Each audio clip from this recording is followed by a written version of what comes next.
Okay, today I'm delighted to be joined by Emma Fletcher, Low Carbon Homes Director of Octopus Energy. Welcome to the podcast, Emma. Thanks very much, Gareth. Well, now we'll get into the exciting things you're doing at Octopus in a second, but I like to start by asking my guests, how did you first get involved in sustainability and how did your career progress from there to where you are today? It's a tough one because, when did sustainability start? But I guess back in the day, I was dealing in MMC, modern methods of construction, and it seems we're still talking about MMC 25 years on.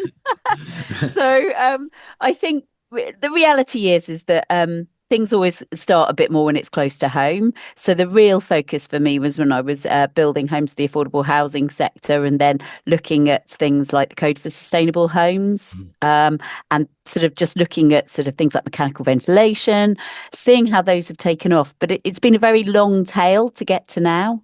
Yeah. And then I guess the district heat network in my village was the thing that really cemented my interest, and which really ultimately has led me to Octopus. Right. Do you want to expand on that then before we go on this heat network? Yes, certainly. So about 14 years ago, I set up a community land trust. I built 8 homes for the village. And back in the day, we put those onto air source heat pumps, Mitsubishi air source heat pumps, Yeah. and solar panels, no batteries, Mhm. because the village is on oil. And then about 8 years ago, decided that actually we could do something for the whole community in the village. I had listened to a couple of podcasts and things that discussing what they were doing in Europe. And I thought, you know what, I think we can take the village off oil with the district heat network and Yeah. roll the clock forward. Nearly 100 homes now connected to one of the first rural district heat networks in the country. So is that gas fired or biomass or how's it? So we've got 108 boreholes, which we use in the winter. We've Yeah. got an industrial air source we use in the summer. And then we've got a private wire to a solar farm about 8 kilometres away from the site. So it's all clean energy. Yeah, totally. Oh, wow. That's very impressive. And so you say that led you on to Octopus. Must have been some process between the two. Well, no. So it wasn't the day job. I did it as a volunteer. I chair the local community land trust, and fortuitously, Greg Jackson, the head of Octopus, saw a article in the Sunday Times about the project. He asked me to come in and talk about it. Picked up on my background on housing, and then basically offered me a job Yeah. to come in and really be the sort of the translation between the housing industry and construction industry, and then what the fantastic stuff that colleagues do within Octopus. Yes. Well, coming on to Octopus then, my question is, where did it come from? Because it just suddenly seemed to appear. And, full disclosure, I'm now an Octopus customer. I was with one of the smaller niche green energy suppliers. Uh, like many people in late 2023, the energy bills started going through the roof. So, I thought it would be silly not to look around. And suddenly I found Octopus, who seemed to be doing the same things, but cheaper. And you seem to have come from almost nowhere to dominate, be a really dominating presence in the UK energy market and obviously abroad as well. I mean, I think there's a number of clear factors, and I think with any organisation, it comes from leadership.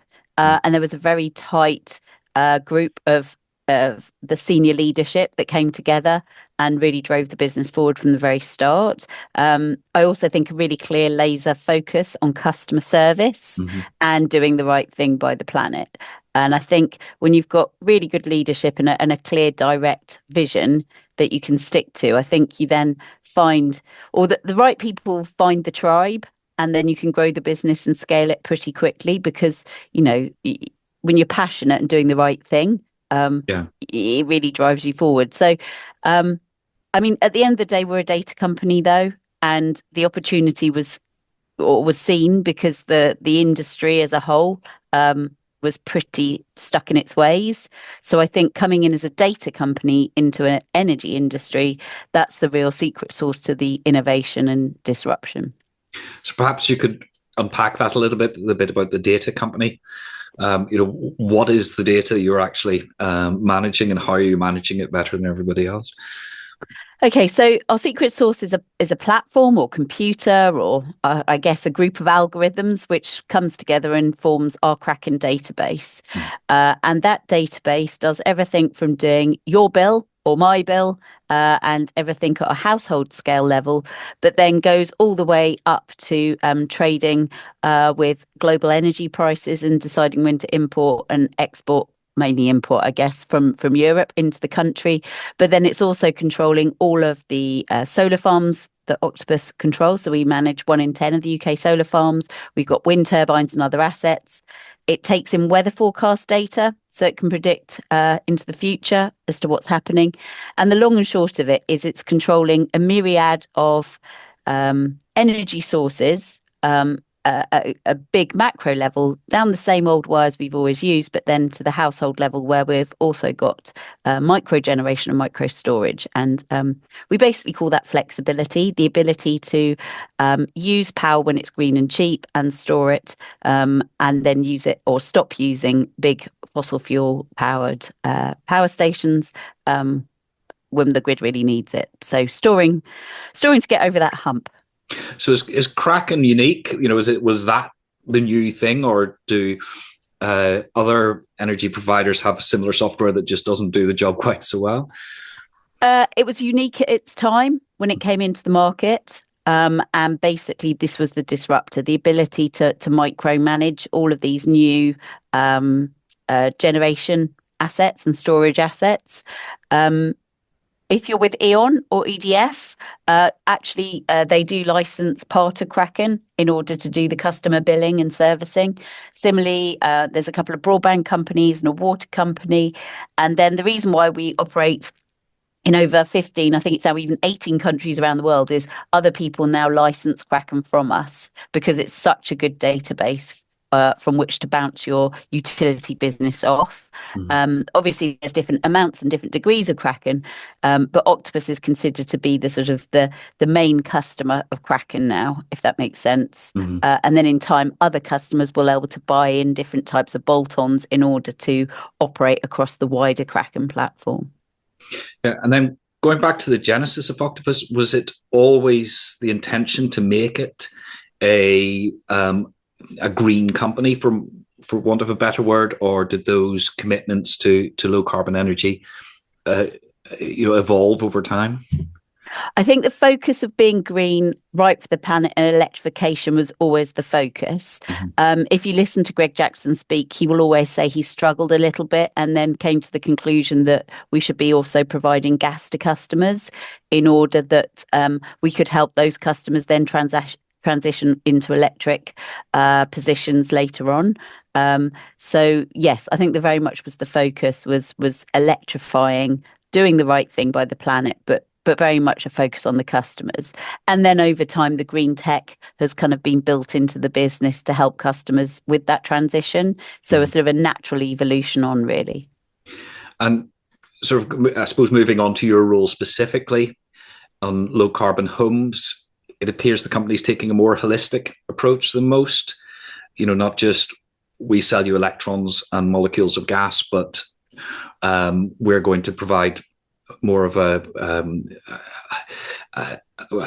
use the word holistic again, energy service to our customers. Would that be fair to say? Yeah, I think this is again also has evolved over time and is continuing to evolve. But this stuff is not necessarily easy for people to navigate. And also, we're not here to tell anybody they need to change. We would just like to make the alternative a better proposition for our customers fundamentally, but also better for the planet at the same time. So yes, let's see you move to a heat pump, for example, but let's also pair that with a tariff that means actually your bills are cheaper too. That would always be the aim of the game, to ensure that that our customers are in a better position than where they were before. So a big focus on ensuring that technology is turned on and off at the right time for customers to ensure that they're not buying electricity when the grid is most expensive. And so we can do that with heat pumps. We can do that with electric car charging, so offering it super cheap overnight.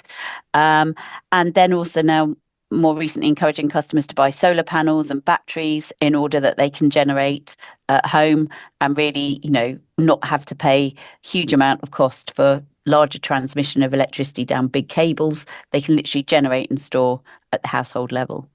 Yeah. And that's obviously a huge challenge. I was looking up the stats this morning. The UK has 29 million residential buildings, contributing about a fifth of the UK's greenhouse gas emissions, according to it was PwC research for the Climate Change Committee. So that's a huge challenge. But so I suppose the question is how do you see this progressing over time? How fast can change happen? So the real problem we have, as well as we have some of the oldest housing stock in Europe as well. And we've got a skills shortage we need to work on as well in order to ensure that everybody across the country can access the technology that they need and want. There's also the smart meter rollout that ties into all of this to ensure you can get the best tariffs. And fundamentally, as you quite rightly said, this is a household by household scale change from a system that actually for a lot of people is okay. This is not like when we all decided to move our bathrooms inside our homes, because actually running outside to go to a toilet outside at the end of the garden was a pretty horrible experience. Before we got gas-fired boilers, we would have to have coal deliveries or do, go and collect wood, etc. So it's kind of hard moving people on from something that is fundamentally okay, but actually, the bigger picture is we've got a climate change emergency and we need to now move people on to the next iteration. So I think the messaging has historically been quite generic. I think now we are trying very hard to target our customers in the right way and show them that they could be saving their money on their bills if they wish to adopt this new technology. But certainly this is a house by house, roof by roof, boiler swap out by boiler swap out. And it is a mammoth effort in order to do that. And that's why we think community scale projects also have a place. We're not here saying we're the only solution in town. We've invested in Kenza ground source heat pumps that are doing sort of community scale loops. It's finding the right solution for the right communities or the right households that fit in with their type of house and their lifestyle and the resources around them. Yes, I'd be a case in point because the bit of our house that I'm sat in is a modern extension, but the bit behind the bookcase is a Victorian 125-year-old house, 130-year-old house probably by now, and we've put in our triple glazing, we've increased the insulation in the loft, we've done various other little bits and pieces, but fundamentally we're in a leaky solid wall building. So, what is the scope for a house like mine to go low carbon? So we can come on to this, but in the new build sector, we've got to zero bills. But the exciting thing is, as of a couple of weeks ago, we have actually taken a Victorian terrace to zero bills. So it was a mid-terrace, admittedly, so it wasn't fully exposed on all sides. But we do now think that the technology is good enough that we can get enough solar and battery flexibility in order to offset the cost of running a heat pump, even in a Victorian terrace property. We've been working with a housing association on 1950s properties that have had external wall insulation, and we've also taken those to zero bills. So again, I think it's looking at each individual property about what you can do. And I also think one cannot judge anybody too harshly. I've often said that each home needs a Gillette report. What's the best a home can get to? Nicking their strap line. And I think, when the time is right and when the grants are available or you're refurbishing a home, a room in your home, I think you just have to give thought and care and consideration to what could you do to help make it a little bit warmer or insulate it. But it's not easy, even for people who want to get involved in it. And also there's, how long are you going to live in your home? Is there a payback period? There's a whole load of things to bring into questioning. Yeah, absolutely. And heat pumps are an interesting one because we've seen the price of solar panels plummet. We've seen the price of electric batteries fall, but heat pumps seem to be somewhat resilient to increased demand in terms of price, is the feeling I'm getting anyway. Do you see a future in which the cost of a heat pump will come down substantially to what it is today? From Well, what it is today? certainly we were keen to get into that market because of exactly that very point. We have now designed our Cozy 6 and our Cozy 9 heat pump, which can be tuned to be a high temperature heat pump if you don't want to replace your radiators, or low temperature if your house is suitable, or you're happy to upgrade your internal heating. So I think, we're very, very conscious that actually a large part of installation is also man and woman power doing the installs. So we spent a long time working on our supply chain, ensuring, that your engineer doesn't need to pop down to Wix or B&Q. Other stores are available, but to go and get something they've got missing off their van. So, it's trying to actually ensure that, when an engineer goes out, they've got everything that they need ready to go in order that we can get more installations done in a week to bring those costs down. So I think we're trying very hard, but I think as an industry, fundamentally, the heat pump is just the box. You've then got the complication of all of the internal plumbings and connections and all those other things, which, if I'm honest, probably is the thing that takes the most time. Yeah. And I think the more engineers we get skilled up, the better our supply chains come, the quicker we can install. The better it'll be. We liken it to Formula One. When back in the day it was 30 minutes to change a tire, and now they're targeting 3 seconds. And I think that's the way the industry has to think. How can we make it more efficient for installation and quicker and better for the customer too? Yeah, you've mentioned skills a couple of times. Uh, are the various higher and further education establishments starting to step up on this in terms of the appropriate courses required to give those engineers the skills to install heat pumps rather than the traditional gas boilers? Well, I think it's been a bit of a two-stage process. So I think number one, it's reskilling existing people with skills. So your gas engineers, your electrical engineers, that on the whole has been fairly swift, and I would say probably takes up the majority of our workforce. Over 2,500 engineers out there doing installs, be it solar or heat pumps. We've also now just started apprenticeships ourselves. But if you look around the country, there's a lot of FE colleges that are now picking this up. You've got the retrofit coordinator type role as well, which is coming through, and training for that. So I think it's getting going. If you ask most 14-year-olds, I have a 14-year-old, is your aspiration to be a heat pump engineer? I'm not sure any of them probably say that is something that's on their mind. Yeah. Whether we need to make a comical mini series on the BBC and make it look more sexy, like these lawyer shows, I don't know. The equivalent of Suits we could get Netflix to make for heat pump engineers, I'm not sure, but somehow we need to start appealing to children that are coming through early stages of secondary school that actually this could be a career path for them, and really pick up the skills at an earlier stage, because we're going to need a lot more different people out there. And I hate saying skills as a generic term. I think we need to actually be showing people careers and career paths and what that means. And then ensuring that they have the relevant practical and academic skills to back up what they need to be doing, installations up and down the country. Absolutely. And I suppose the killer question will come on to the zero bills homes, as you've already mentioned, in a second. But when, if ever, will we see domestic energy bills fall, do you think? The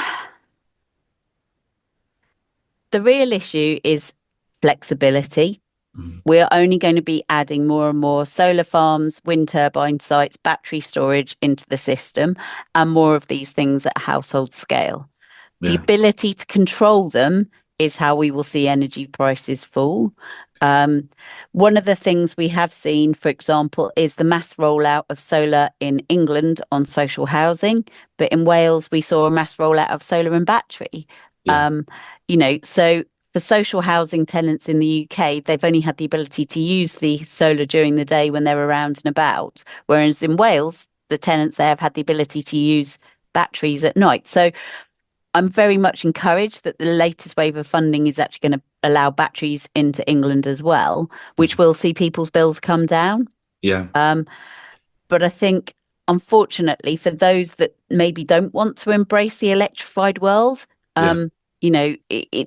it's going to be more challenging for people without a smart meter, or if their smart meter can't operate for mobile phone signal reasons, etc., more rural areas, that will be more challenging. And certainly something we are very much in favour of is also seeing more regional pricing, Yeah. so that for communities that are having solar or wind assets in particular in their area, they do get a direct benefit from having those assets around them. Yeah. We think that's only fair and right. So I think the market is going to be interesting in the next 5 to 10 years, Hmm. because the one thing we can all categorically say is we're all going to need more electricity as we Yeah. do more electrification, um, and that has to be distributed and delivered in the right places. Um, Yeah. so here's hoping that energy bills fall for everybody, but it does need careful thought and consideration. As I said earlier, right tariffs, right technology on the right homes. Yeah. Because something I've failed myself to unpick is why the UK's energy prices so high when other places which have similar or even more renewable energy than us have lower prices. So I know it's to do with how the marginal cost of the backup, but it's I've never got my head around why the UK is different from other countries. Put it that way. So one of the things that is included in the unit price of energy is a contribution towards eco, Yeah. and that is not levied on the gas unit price. So we, as an electricity provider, are obligated to spend this eco money in order to improve those on the very lowest incomes, so those on pension credits or child benefit or whatever. And actually, that's having a massive impact on improving homes of those who are really struggling in the worst housing stock out there. But that isn't levied on the unit price of gas. I don't know whether that is similar in other countries or not, but certainly here in the UK, that is something that every electricity consumer pays. Yes, and obviously it's a perverse incentive because we want to be getting people away from gas and towards electricity. So shifting the cost onto the gas bills rather than electricity bills sounds like a nudge in the right direction. Well, possibly. I mean, I'm not here making up policy, but certainly Yes. I'm fairly certain we support that. But Yes, that's my opinion, not yeah. any of gas. But no, that's very interesting. I hadn't fully caught that subtlety, but that yes, those levies are on electricity, not just on gas. So I have mentioned the Zero Bills Home Project, and you have mentioned it already. So perhaps you could talk us through that. Yeah, so we've talked about time of use and being cheaper. And one of the first things, or one of the first tariffs we launched, was for electric cars, Mm. because we've been curtailing wind turbines in Scotland, i.e., turning them off overnight because there's nowhere for the power to go. So, we'd learnt how to send the electrons to the right places at the right time in order to provide cheaper bills for customers on cars. And then somebody very clever thought, well, what if we could do that for homes as well? What if we could actually smart control technology on the house to ensure that we could flex the house to bring down the bills for customers? And wouldn't it be cool if we could get to zero bills? So this launched about 2.5, 3 years ago. Originally just launched as a tariff, said, look, if you put solar, battery, air source heat pump on a brand new home, we can smart control it and there's no bill for the customer. Um, the house building industry came back and said, well, how long are you going to guarantee it for? So we went back and scratched our heads and we said, well, for 5 years, we'll guarantee no bills. Thought we nailed it. And then they came back and said, oh, well, we'd really like it for 10 years to tie in with like the insurance we offer our customers, the NHBC, etc. So, as you mentioned earlier, solar prices have come down as well as performance has gone up, and domestic battery performance have also improved as well as prices coming down. So, we can now guarantee to our customers in new homes that if the developer builds the home with enough solar on the roof, typically both sides of the roof, a 9.5 or 13.5 domestic battery, and an air source heat pump, we can smart control the heat pump and the batteries, and basically ensure that the customer, all they have to do is set their thermostat when they want the water on and off and the heating on and off, and we smart control or flex the technology in order to ensure zero bills. So there's no standing charge. We basically lose money in the winter because obviously you're running the air source heat pump for hot water and heating. And then we look to generate more power than the house consumes in the summer months when the solar is strongest. And basically you inside the home don't need to have a PhD on how any of this works. You can just enjoy living your home as we'd expect every customer to do. Yeah. And presumably there's fail safes if the system goes down, because I know we seem to have resistance to any change being made. But one of the the arguments against smart meters is I don't want a faceless person controlling my fridge. But presumably there's fail safes if the system goes down, the house will function as a normal house. You don't lose all the benefits of that. So we can't smart control your fridge. Although in Australia, they have some pretty smart controls over their things over there. But no, in the UK, we cannot get down to that granularity. Yeah. Effectively, the house is supplied by the grid. What we are doing is ensuring that the solar goes to the battery or the battery goes back to the grid in order at the most optimum time. Yeah. So the house is always connected to the grid. It isn't standalone. Yeah. And if the solar panels, for whatever reason, aren't working or the battery isn't working, we can notify the tenant pretty quickly. We will pick that up. But fundamentally, the house will still be buying power from the grid. We just ensure it's not buying it at the peak time. Yeah. So during the day, it will be drawing from the solar and possibly the battery with any grid top up. But similarly, if the battery's full and the grid is needing backup support, it may be that we discharge the battery to the grid to help out the grid. Right. So those homes are net zero in operation, and actually increasingly the network operators are now saying that these homes really don't hit the grid at peak times. So there, from a developer's point of view, you need less substation improvement costs, and it's easier to get grid connection because these homes are sort of counter to what the grid is doing in order to help support and balance out the grid locally. So as a energy provider, you make your money from these homes on the excess energy generated, and that, I suppose, you've calculated that's more than what they consume in the winter months. It's always at risk for us because it depends on what the winter's like and what the summer is like. But the target is to make the same return as we would do a normal customer without the risk. And therefore, we work very closely with developers to make sure they put the right specification on their home. And on the whole, the customers that are now on the zero bills are functioning, or the homes are functioning as we expected to. Car charging is currently separate, but was on one of our smart car charging tariffs. And would that feed in with a sort of vehicle to grid V2G, that the car battery could be part of that backup and very much so in the future. Very much so in the future. We do have a vehicle to house or vehicle to grid tariff, but currently that only works with the wall box car charger and 3 different cars, so a couple of Nissans and a Mitsubishi. But that is something that will change in time. And is one of those evolutionary processes. I mean, the battery in your car is about 3 or 4 times larger than a domestic battery. it is an asset sat next to your house on your driveway that can be used and flexed, as you rightly say, in with the home. Yeah. So the mission on the zero bills homes on your website is to build 100,000 of such houses by 2030. You've mentioned you've already got some. How far are you down the line? I mean, not as far as we'd like to. Everything in Octopus, we want to be 100 miles an hour tomorrow. But I think the issue for us has very much been proving, showing, encouraging, and nudging in some instances developers to do the right thing.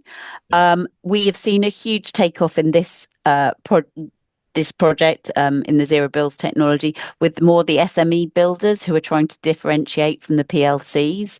The PLCs have very much been waiting for the future home standard to come out, and obviously very keen and part of that dialogue with central government. But certainly for those that are more enlightened, some big developers as well have signed up to say they will only now build to future builds to our zero bills standard going forward. Yeah. And interestingly, where we're getting a lot more traction is in Scotland, because since last April, no new home can have an oil or gas boiler. Yeah. So Scotland, we really do think is going to probably move a lot quicker than England. Yeah, absolutely. And the scale issue interests me because it strikes me as an outsider looking at Octopus is that we've had niche house builders, we've had niche energy supply, green energy suppliers, but you seem to be trying to mainstream all of this. Would that be? Yeah, I mean, at the end of the day, we're just a tariff.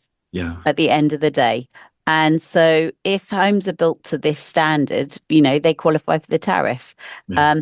Interestingly, Savills last week released a report where they compared the future home standard, the Octopus zero bill standard of build, and then passive house. And that's probably the first time we've really seen our what is effectively a tariff seen as a standard, a build standard. Mm-hmm. But certainly we're not even limited to the UK now. We are doing zero bills around the world, in New Zealand, in Germany, Spain, France, America. So, it's becoming a global standard, sort of by way of default of where we're operating, rather than just even something that's UK based. So I guess that's quite exciting. But not maybe where we first saw this going. Yes. And presumably it would be faster if government standards like the Future Home Standards, and you mentioned zero carbon homes, and there's governments of all political backgrounds for as long as I've been involved in this seem to have struggled to come up with a regulatory mechanism to really push this forward. And we seem to be stuck just with Part L of the building regulations on insulation as the only real eco standard that's mandatory as far as I can see. So do you see that changing? You mentioned the Scottish banned boilers, and we've just had the zero emissions vehicle mandates are watered down by the government in the last it was yesterday, wasn't it? And the equivalent boiler one seems to be in the crosshairs as well. But do you see the regulatory sides at some point starting to push people hard and developers harder towards developing these? Because it's frustrating looking from the outside and just seeing new houses being built to the sort of minimal standard that you can imagine, and not embracing these technologies and not starting to scale them? I think the real issue is it starts with land for developers. Yeah. The land they've nearly always secured for probably 10 years out, maybe 5 years out, but probably 10 years out.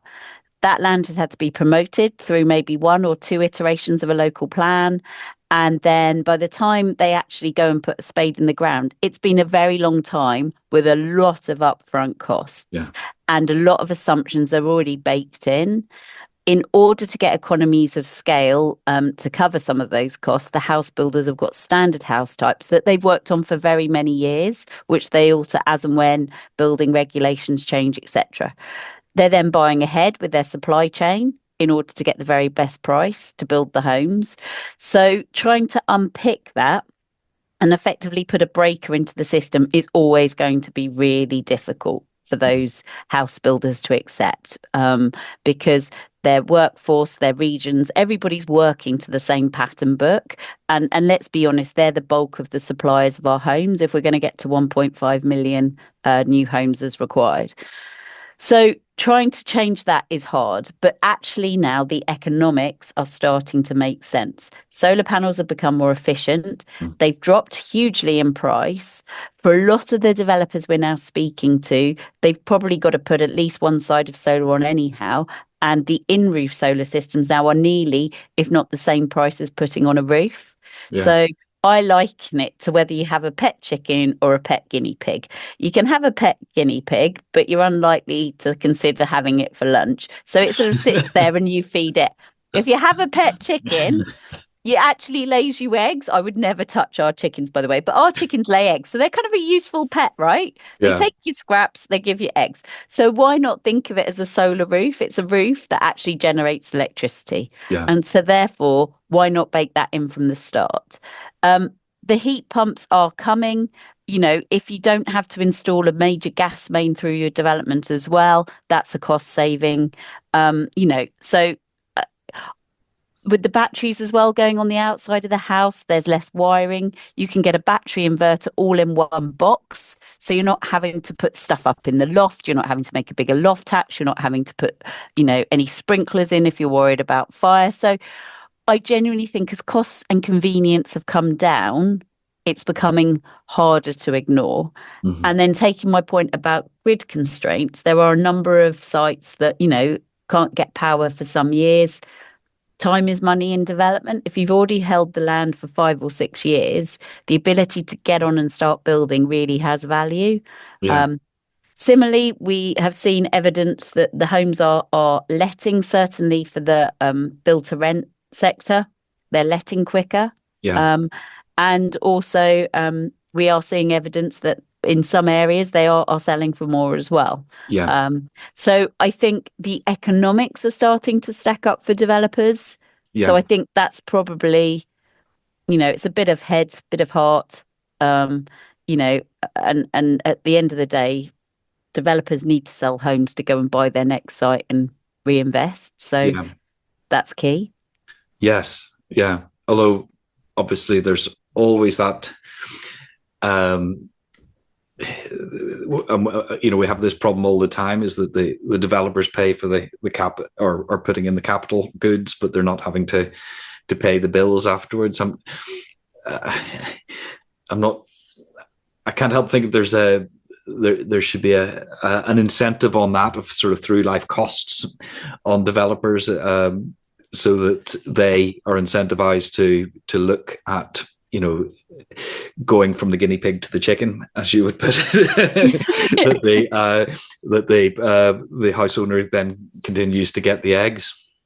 I think there's a little bit on the sales side as well, right? So we know now with evidence from Rightmove that people looking for a home in the southwest, I think it's the second or the third most searched for thing is solar panels. Right. So if buyers suddenly consider solar panels and the heat pump the new avocado suite or the heated towel or bidet of the 80s, that's going to also change the mood music. Mm-hmm. Certainly we're seeing mortgages that are now attracted to EPCA homes. And through our sister company, Octopus Real Estate, they are now offering a loan in conjunction with Homes England to SME builders, that if they're building to the right EPC, they're building the right type of home. They have up to 6 criteria. They can, of the 10, they can get 2% off their loan. Yeah. So, incentivizing developers to do the right thing. And zero bills is one of those things, if they can build to zero bills ready. We're seeing that it moving quicker. The money is showing the way as well, and Yeah. incentivizing. but it's a multi-pronged attack. It isn't just about launching a tariff in the world and going, haha, we've done a great thing. This Yeah. is about taking every little part of the development journey along with us, all the way through to the people buying the homes and realizing how their life could be better. Yeah. Do you come up against any sort of resistance from, other stakeholders that, as an energy provider, you're going quite some way to almost reduce the amount of energy you're supplying to come? I mean, it's mildly perverse, isn't it? Yes. Let's be honest. An energy company trying to get rid of bills. Um, I all of us know we're in the same boat, I think, Yeah. in the energy world. We all are very realistic about what we've got to go and what we've got to achieve. All energy companies are slightly different. They come from slightly different heritage, different backgrounds, different parent companies, different motivations. Yeah. But I think there is a real drive for the first time to actually really encourage customers to move to an electrified world. And, this is our version of it. Yeah. But that's not to say that actually, let's be honest, in 10 years' time, other energy companies will be able to offer the equivalent type of tariff. The world is moving very, very quickly, Yeah. and others will be in this space before very long, I'm sure. Yeah. Fantastic. Is there anything exciting in the pipeline that you can tell us about the next moves, or is your main focus on the zero bill homes at the minute? So we never stop. Obviously we've got zero bills in the new build section. We are now working on zero bills in retrofit. But interestingly, we're also with our own heat pump. We have a very simple interface, sort of on and off, to make it easier. One of the criticisms from a lot of our customers is air source heat pump interfaces are pretty complicated. So we've got a simple one. And then tying that in with our cozy tariff, we can offer what we would call a cozy package. So sort of taking some of the elements of zero bills and actually then allowing us to control the heat pump. So customers and tenants don't need to have to keep looking and monitoring, etc. So more of a sort of a cozy package is quite interesting.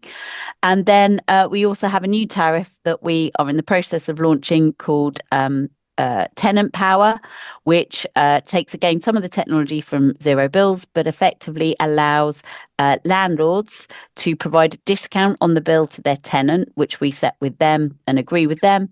But we can then flex the battery and the solar on the home and provide revenue to the landlord. So, for example, a lot of these solar battery projects that have been funded through grant funding, the landlord doesn't expect to get anything back, but we can flex the system in order to provide some revenue, but also a discount to the tenant living in the home. So that's quite exciting. So we're working on that. We've got another tariff or another R&D type scenario where we're asking for customers who've got solar, if they generate excess solar, to put it into a charitable or charity of their choice. Currently one of two, one being our Octo Assist fund for our customers. But in time, imagine if you generate excess solar on your home and you could nominate another Octopus customer to get the benefit of that. So to help your neighbour or certain people. So we've got a lot of things coming down the line. We never really rest, in all honesty. I'm sure literally give me another 3 or 4 weeks, things change. People say, well, I spoke to you 6 months ago. And it's like, I know, but things have changed so much in 6 months. If I could pick just one of those out, because I think it's important, is the simplification of the interface for the controls of the heat pump. Because I think this is something we miss all the time, is if we want people to make a change, we've got to make it easy for them.